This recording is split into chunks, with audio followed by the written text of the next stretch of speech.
Évangile de Jésus-Christ selon saint Jean. En ce temps-là, Jésus disait aux Juifs : « Si c'est moi qui me rends témoignage, mon témoignage n'est pas vrai. C'est un autre qui me rend témoignage, et je sais que le témoignage qu'il me rend est vrai. Vous avez envoyé une délégation auprès de Jean le Baptiste, et il a rendu témoignage à la vérité. Moi, ce n'est pas d'un homme que je reçois le témoignage, mais je parle ainsi pour que vous soyez sauvés. Jean était la lampe qui brûle et qui brille, et vous avez voulu vous réjouir un moment à sa lumière.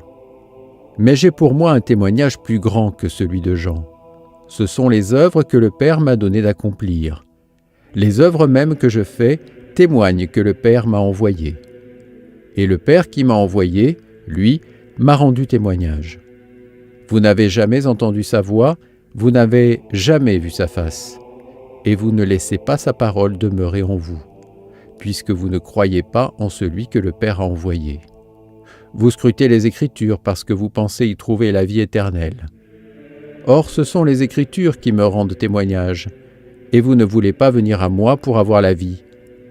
La gloire, je ne la reçois pas des hommes. D'ailleurs, je vous connais, vous n'avez pas en vous l'amour de Dieu. Moi, je suis venu au nom de mon Père, et vous ne me recevez pas. Qu'un autre vienne en son propre nom, celui-là, vous le recevrez. Comment pourriez-vous croire, vous qui recevez votre gloire les uns des autres, et qui ne cherchez pas la gloire qui vient du Dieu unique? Ne pensez pas que c'est moi qui vous accuserai devant le Père. Votre accusateur, c'est Moïse, en qui vous avez mis votre espérance.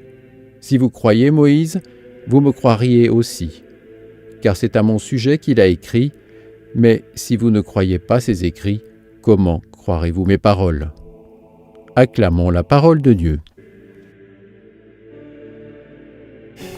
Et si pour saisir l'identité profonde de Jésus de Nazareth, il fallait avoir un cœur de pauvre? Quand je parle d'un cœur de pauvre, je parle d'un cœur qui n'est pas encombré par l'orgueil du savoir, l'arrogance de la connaissance, l'attrait des honneurs et des premières places. J'ai toujours été frappé de constater que dans les évangiles, la grande majorité de celles et ceux qui acceptent Jésus, et parfois de le suivre, sont des petits, des sans grade. Alors que les savants passent à côté, comme c'est le cas dans l'évangile de ce jour. Jésus a beau leur rappeler que Jean-Baptiste lui rend témoignage, que les Écritures qu'il fréquente pourtant tous les jours lui rendent témoignage, que Moïse lui-même lui rend témoignage, ils restent aveugles et sourds. Ils ont leur idée sur Dieu et n'en démordent pas. Mais c'est vrai que je peux aussi les comprendre. L'habitude nous replie et devient bien souvent un alibi pour ne pas chercher plus loin, ou devient parfois même un obstacle à la nouveauté. Or Jésus apporte cette nouveauté.